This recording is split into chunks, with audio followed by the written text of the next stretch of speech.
And I get to San Francisco. I was like, I don't even know what to do. I'll just start walking around. I go, God, it's like Jesus just looked at some fishermen. I'm going to go to Fisherman's Wharf, and I'll say, cast your nets on the other side, you guys.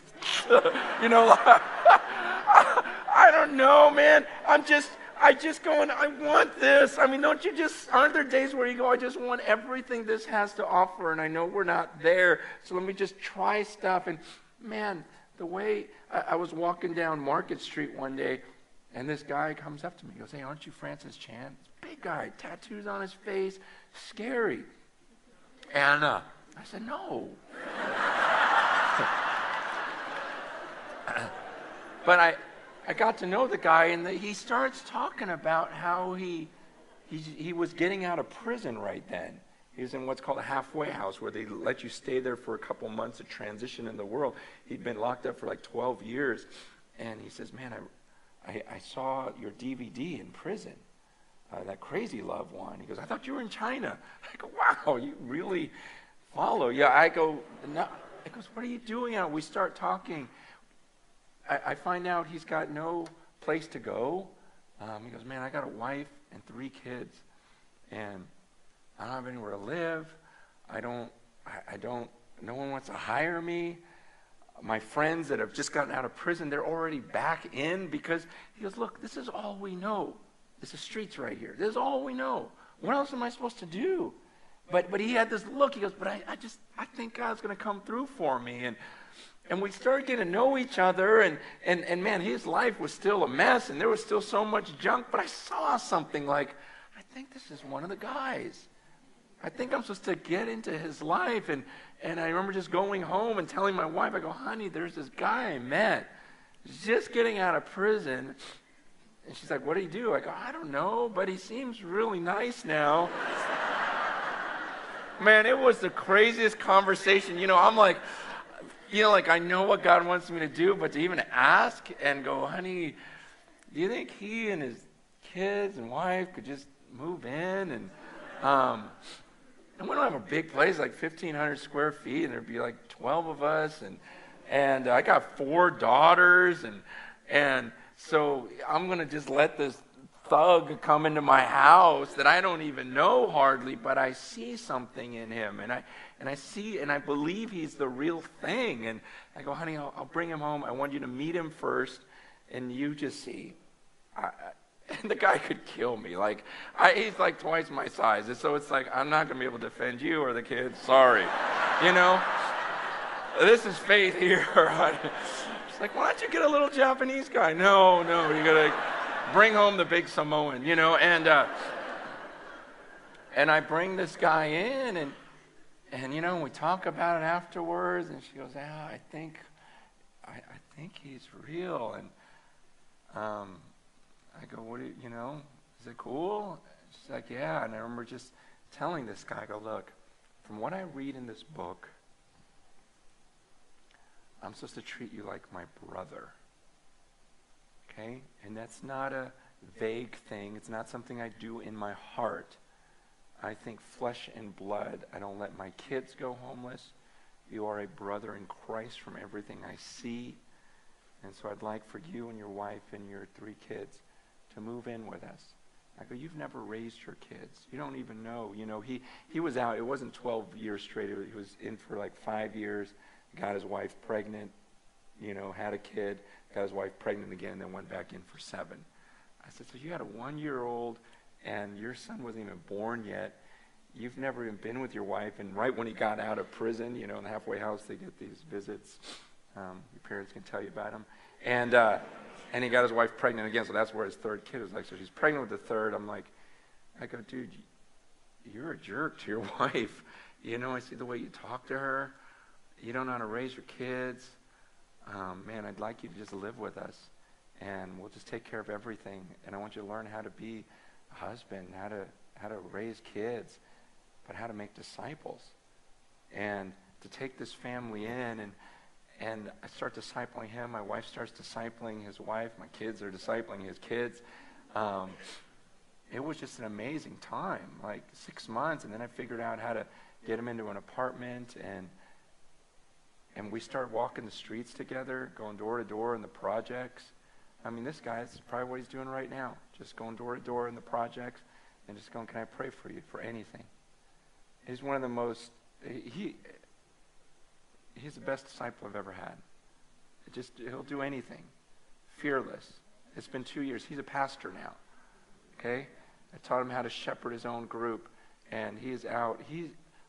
No exaggeration. He is making way more disciples than I am right now. That was the only reason why I went out there. I go, man, that was so worth it. I love this guy. And you should see now he's got a house full of people. Now he's inviting people into his little 2-bedroom apartment with his 3 kids, and he invites drug addicts into his house and ministers to them, and their lives are turning. It's like 180, like what you would read about in this book. And I'm going, this is so stinking cool. And his disciples are making disciples. And it's happening, and I'm going, okay, this is what I always believed could happen. But I say this not to go, wow, look what I did. I go, man, this is one of those things where I can't take an ounce of credit for this. Because those of you guys who've tried to create ministers you don't do that. It's just something the Spirit either does in a person or he doesn't. It's like when I pray, it's like, God, just have me run into the right guy. And it's like, man, this was it. He just set it all up. I mean, I can't explain his life right now. Man, I wish you guys could meet this guy. You just go, man, Spirit of God, Spirit-filled, fearless, to hear him lay out the gospel day after day to these people. And I'm going, God, what a rush. I just think I was a little part in it. He could have used anyone. I didn't do that much. We didn't even sit down and have discipleship time. It was just, man, just hang out with me. Hang out with my family. Live with us. I will say, I don't know how you can make disciples if you're going to worship your privacy, which is something we do in this country. We just feel like we have the rights to all of this private time. And I just don't see that in the scriptures. That's not how Jesus did it. And he didn't say, okay, you guys meet with me once a week, but I need my time alone. He just, follow me. Man, just follow me. Everywhere I go, just tag along. Watch what I do. See what I do. Watch how I share with people. See how I follow where the Spirit leads me. You just follow me. And Paul he followed the same example. That's why he says, follow my example. That's why he tells the churches, he goes, you know how I lived among you. I didn't just share with you the word. I shared with you my life.